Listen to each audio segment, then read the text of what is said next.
In 1985, your father bought a three-bedroom house in a decent neighborhood for $80,000. He was 28 years old, worked at a factory, made $32,000 a year. The mortgage was $640 a month. He saved for 2 years, put down 10%, and the bank approved him in 3 days. That same house today costs $420,000. You're 28 years old. You make $48,000 a year. The mortgage would be $2,800 a month. You've been saving for 5 years. You have $35,000 for a down payment. And you still can't buy it. Not because you're not qualified, because BlackRock already bought it. For cash. 12% over asking price. Sight unseen. In 4 hours, they'll never live in it. They'll never sell it.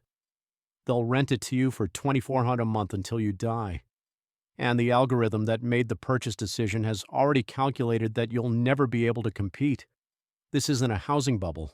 This is a housing cartel.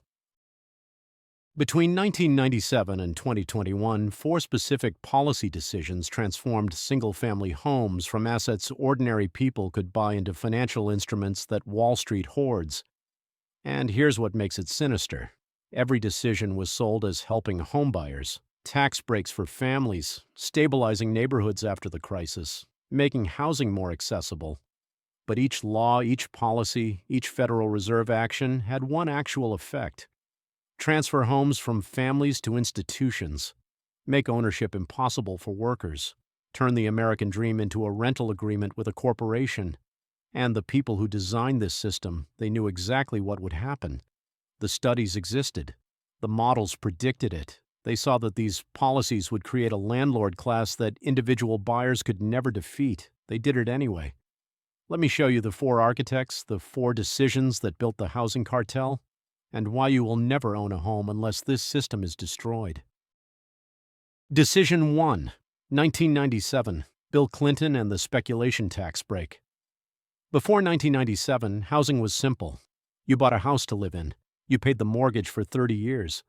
When you sold it, you paid capital gains tax on the profit, usually 15–28% depending on your bracket. This made flipping houses expensive. Speculation was limited. Most people bought one home, lived in it, maybe upgraded once. Housing was shelter first, investment second. Bill Clinton changed everything. In 1997, he signed the Taxpayer Relief Act. It was a massive tax bill, sold as middle-class tax relief. Buried in the legislation was Section 1–21, a change to capital gains treatment for primary residences. The new rule: if you lived in a house for 2 of the last 5 years, you could sell it and pay 0 capital gains tax on the first $250,000 of profit, $500,000 for married couples. This sounded reasonable.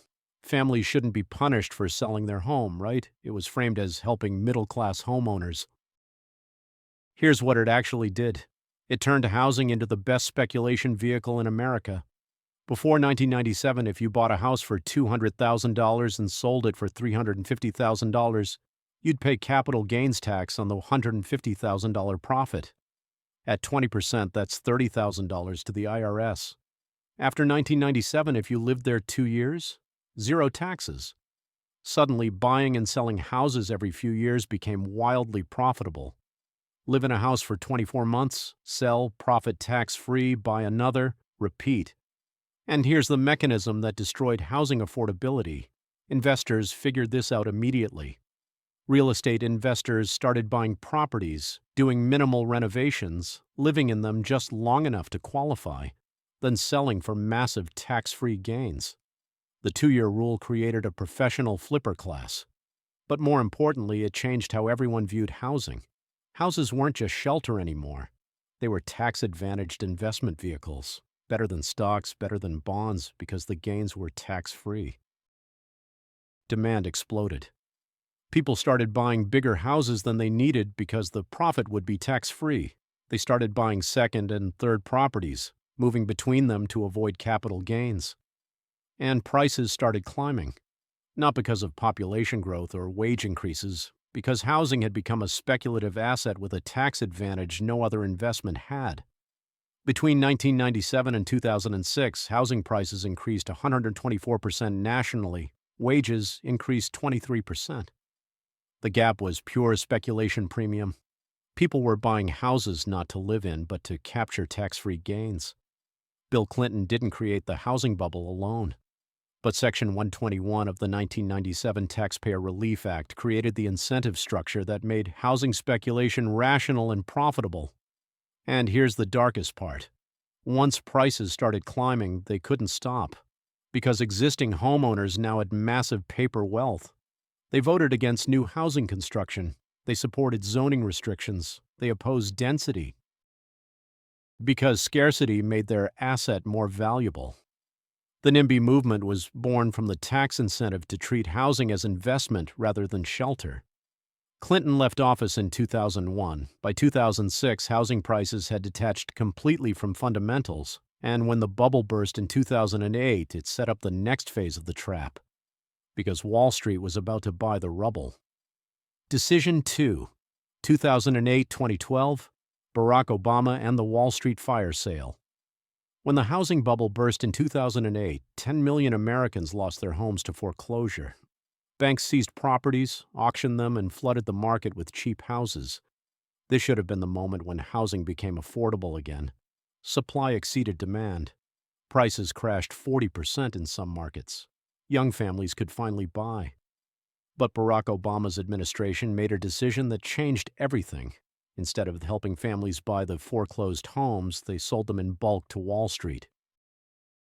The architect was Timothy Geithner, Treasury Secretary from 2009 to 2013. He faced a problem. Banks were holding millions of foreclosed properties.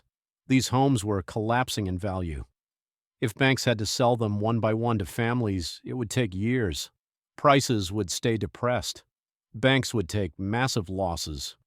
Geithner's solution: create a program where Wall Street firms could buy thousands of homes at once at deep discounts and convert them to rentals. The program was called the Private Investor Program. It launched in 2012. The structure was simple.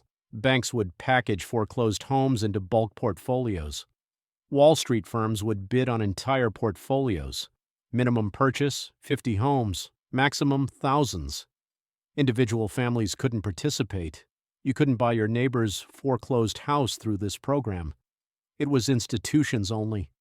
And here's the mechanism that built the housing cartel. The government sweetened the deal. First, Fannie Mae and Freddie Mac, the government-backed mortgage companies, offered financing to the institutional buyers at rates individual buyers couldn't get. Second, the Federal Reserve held interest rates at zero, making it almost free for Wall Street to borrow money to buy houses. Third, the homes were sold at 40–60% discounts to pre-crisis prices. A house that sold for $300,000 in 2006 went to BlackRock for $120,000. And fourth, there was no requirement that these homes ever be sold back to families. The investors could hold them as rentals forever. Wall Street firms created special purpose vehicles specifically for this program. Invitation Homes, backed by Blackstone. American Homes 4 Rent, Colony Capital, and BlackRock. Between 2012 and 2016, these firms bought over 300,000 single-family homes. At the peak, they were buying 1,000 houses per week. And here's what nobody explains. These weren't random purchases. The firms used algorithms to target specific neighborhoods. They wanted suburban homes near good schools in cities with strong job markets, places where families with children would desperately want to live. They didn't want inner-city properties or rural areas. They wanted the exact homes that young families would be competing for. And they paid cash. No inspection contingencies, no financing delays. Close in 10 days. Individual families with mortgages couldn't compete. The Obama administration called this stabilizing neighborhoods. The argument was that Wall Street firms would renovate the homes and provide quality rentals. Here's what actually happened. Wall Street firms did minimal renovations. They installed property management software to maximize rents. They raised rents 8 to 12% annually, far faster than wage growth. And they never sold, because the business model wasn't buy, renovate, sell. It was buy, rent, hold forever. These companies went public. Invitation Homes IPO'd in 2017, became a real estate investment trust, and is now worth $25 billion. Their entire asset base is single-family homes they'll never sell. And here's the mechanism that makes it permanent. Riots don't pay corporate taxes if they distribute 90% of their income as dividends. So Wall Street created a structure where buying and holding homes forever is tax-advantaged. They get the appreciation, they get the rental income, they get the tax benefits, and families get locked out. Barack Obama left office in 2017. By then, institutional ownership of single-family rentals had increased from 2% to 15% nationally. In some markets, Phoenix, Las Vegas, Atlanta, it was over 30%. The fire sale handed Wall Street the foothold, but the next decision would give them government financing to accelerate the takeover. Decision 3, 2018 FHFA rule change and taxpayer-funded Wall Street. By 2018, Wall Street firms owned hundreds of thousands of homes. But they wanted millions. And they had a problem. Buying houses with cash meant tying up capital. They wanted leverage, wanted to borrow money to buy more homes faster. But conventional mortgages were designed for families, not corporations. The terms didn't work for bulk purchases, and banks were reluctant to lend billions to firms buying houses to rent. Then the Federal Housing Finance Agency changed the rules. The FHFA oversees Fannie Mae and Freddie Mac, the government-sponsored enterprises that back most American mortgages. In September 2018, the FHFA approved a pilot program allowing Fannie Mae to buy mortgages backed by single-family rental properties owned by institutional investors. Read that again. The government agency that's supposed to help families buy homes started helping Wall Street landlords buy more homes. Here's how it works. Before 2018, if BlackRock wanted to buy 1,000 homes, they had to pay cash or find private financing at high interest rates. After the FHFA rule change, they could get Fannie Mae-backed mortgages at rates just slightly higher than what families pay. BlackRock borrows at 4% instead of 7%. They can afford to pay more for each house and still make the numbers work. The program was limited initially, $1 billion in financing per year, but it set the precedent. By 2020, the limit was raised to $6 billion annually. By 2022, it was effectively unlimited. The justification was providing liquidity to the single-family rental market. The argument was that institutional landlords needed access to financing to operate efficiently. But here's the effect. Taxpayers are now subsidizing Wall Street's purchase of the homes families want to buy. Fannie Mae was created in 1938 to help Americans achieve home ownership. Now it's helping corporations prevent Americans from achieving home ownership. And here's the mechanism that makes competition impossible. BlackRock can borrow at rates tied to Fannie Mae's government backing. You can't. When BlackRock bids $350,000 on a house, they're borrowing at 4% with Fannie Mae's guarantee. When you bid $350,000, you're borrowing at 6.5% with 20% down in mortgage insurance. Their monthly payment is lower than yours, even at the same purchase price. So they can outbid you and still make money. You're competing against an opponent using a government subsidy designed to help you. It's like running a race where your competitor starts halfway to the finish line. The FHFA claimed this wouldn't harm affordability. They said institutional buyers were a small part of the market. By 2023, institutional investors owned 7 million single-family homes. That's not small. That's 10% of all single-family rentals in America, and the FHFA's rule change accelerated it. Between 2018 and 2023, institutional ownership increased 54%, not despite the rule change, because of it. But the final piece of the trap was still coming, and it would make the problem permanent. Decision 4, 2020-2021, Jerome Powell and the zero-rate buying spree. In March 2020, the pandemic hit. The economy locked down. The Federal Reserve, led by Chairman Jerome Powell, slashed interest rates to zero and began printing money through quantitative easing. The justification was preventing economic collapse, keep money flowing, support markets, prevent a depression. But here's what zero interest rates actually did. They created the greatest asset-buying spree in American history. And housing was the primary target. When interest rates are zero, borrowing is free. Wall Street firms could borrow billions at near zero cost and deploy it into assets. Stocks went up. Bonds were already expensive. Real estate was the obvious play. And single-family homes were the perfect asset. They generated rental income. They appreciated. And now, with the FHFA rules, they could be financed with government-backed debt. Between March 2020 and December 2021, institutional investors bought single-family homes at a pace never seen before. In some markets, they accounted for 30% of all purchases. BlackRock, Pretium Partners, Tricon Residential, Progress Residential. These firms were buying 1,000 houses per day nationally at the peak. And here's the mechanism that destroyed affordability for families. They used algorithms. These firms deployed automated systems that monitored every new listing in target markets. The algorithms analyzed comparables, calculated maximum bid prices, and submitted offers within hours.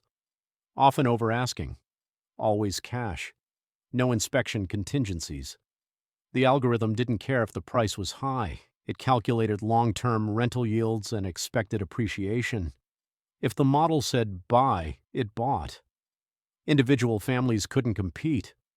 By the time you scheduled a showing, got mortgage pre-approval, and submitted an offer, BlackRock had already closed, and prices exploded. Between January 2020 and December 2021, national median home prices increased 37%. Not because of supply shortages or construction costs, because institutional buyers were soaking up inventory and bidding against families with unlimited cheap capital. The average family's purchasing power was destroyed. Your salary didn't increase 37%, but the house you needed to buy did. And here's the cruelest part. You were competing with your own retirement account. BlackRock's biggest asset management business is index funds and ETFs. Millions of Americans have their 401ks invested in BlackRock funds. That money is then deployed into BlackRock's various investment vehicles, including their single-family rental funds. Your retirement savings are being used to buy the house you're trying to afford. And when you can't afford it, you rent from BlackRock and pay rent that's partially going back to your own 401k minus BlackRock's management fees. It's a closed loop you can't win. Jerome Powell's zero interest rate policy was supposed to help the economy. For Wall Street, it did. For ordinary families trying to buy homes, it was catastrophic. Powell raised rates starting in 2022, but the damage was done. Institutional investors had locked in zero-rate financing on millions of homes. Their borrowing costs are fixed at 2 to 3%. Yours are now 7%. They can hold forever. You're priced out permanently. How the 4 decisions built the cartel. Now let me show you how these 4 decisions combine to create a system where homeownership is mathematically impossible for ordinary Americans. Start with Clinton's 1997 tax change. It turned housing into a speculation asset, drove prices up, and created the bubble. Add Obama's 2012 fire sale. It sold millions of foreclosed homes to Wall Street at discounts, giving them the initial foothold. Add the 2018 FHFA rule change. It gave Wall Street access to taxpayer-backed financing, lowering their borrowing costs below what families pay. Add Powell's 2020-2021 zero rates. It enabled Wall Street to borrow unlimited cheap money and deploy algorithms that outbid every family. The result is the system we have today. Institutional investors own 7 million single-family homes. That's 28% of all single-family rentals in America. In some markets, it's worse. In Phoenix, institutional investors own 38% of single-family rentals. In Atlanta, 42%. In Las Vegas, 35%. And they're not selling. Ever. These firms are structured as REITs or private equity funds with 10, 30-year hold periods. The business model is accumulate, rent, hold. Selling defeats the purpose. Meanwhile, homeownership rates are collapsing. For Americans under 35, homeownership is at 38%, the lowest since records began in 1982. The median home price is now 8.1 times median household income. In the 1970s, it was 2.8 times. In the 1990s, it was 3.4 times.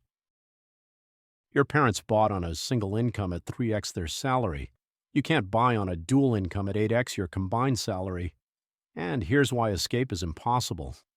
The algorithms are programmed to never let you win. BlackRock's algorithm analyzes your maximum affordability based on local income data. It knows the highest price you can theoretically pay, and it bids 12% higher, not because the house is worth 12% more, because the algorithm's job is to ensure you can't buy, keep you renting, keep feeding the machine. If housing prices crash 20% tomorrow, you still won't be able to buy, because BlackRock and the others will pay cash immediately. You need mortgage approval, inspections, financing. By the time you're ready, they've already closed. You're not competing with other families anymore. You're competing with algorithms backed by trillions of dollars in cheap government-financed debt. It's not a competition. It's a lockout. Who profits from your permanent renting? Institutional investors collect $50 billion per year in rent from single-family homes. That's $50 billion that used to build equity for families, now flowing to Wall Street balance sheets. BlackRock, Blackstone, and the others have generated 11 to 15% annual returns on their single-family rental portfolios. Those returns come from you. Every month, your rent goes up 8%. Your wages go up 2%. The gap is their profit. And here's the final mechanism. When you rent forever, you can't build wealth. No equity, no appreciating asset. No generational transfer of wealth. Your parents bought a house for $80,000. It's now worth $420,000. They can sell it, downsize, and use that $340,000 for retirement or pass it to you as inheritance. You rent for 40 years, pay $2,400 per month. That's $1.15 million over your lifetime. At the end, you have nothing. BlackRock has a paid-off property they can rent to your children. The wealth transfer is total and permanent. The truth they won't tell you: your parents became homeowners because the system was designed for families to buy houses and build wealth. You're a permanent renter because the system was redesigned for corporations to buy houses and extract wealth. And the four architects, Clinton, Obama, the FHFA, Powell, they didn't conspire together. They each made a decision that seemed reasonable in isolation. Clinton gave families a tax break. Obama stabilized the housing market. The FHFA provided liquidity. Powell prevented economic collapse. But each decision built on the previous one. Together, they created a system where Wall Street owns the houses and you pay rent forever. 7 million homes in institutional hands. $50 billion in annual rent extraction. Home ownership rates at 40-year lows for young Americans, and algorithms programmed to outbid you by 12% on every property. This isn't a housing shortage. This is a housing cartel. If this changed how you see home ownership, if you finally understand why you can't afford a house even though you have a good job and savings, then you're starting to see how the machine works. Subscribe if you want to understand who profits from your permanent renting and why they'll never let you buy. Because they're not going to teach you this in economics class. They're going to tell you to save more and wait for prices to come down. But the architects knew better. Prices won't come down because BlackRock's algorithm adjusts faster than you can save, and they're collecting rent either way.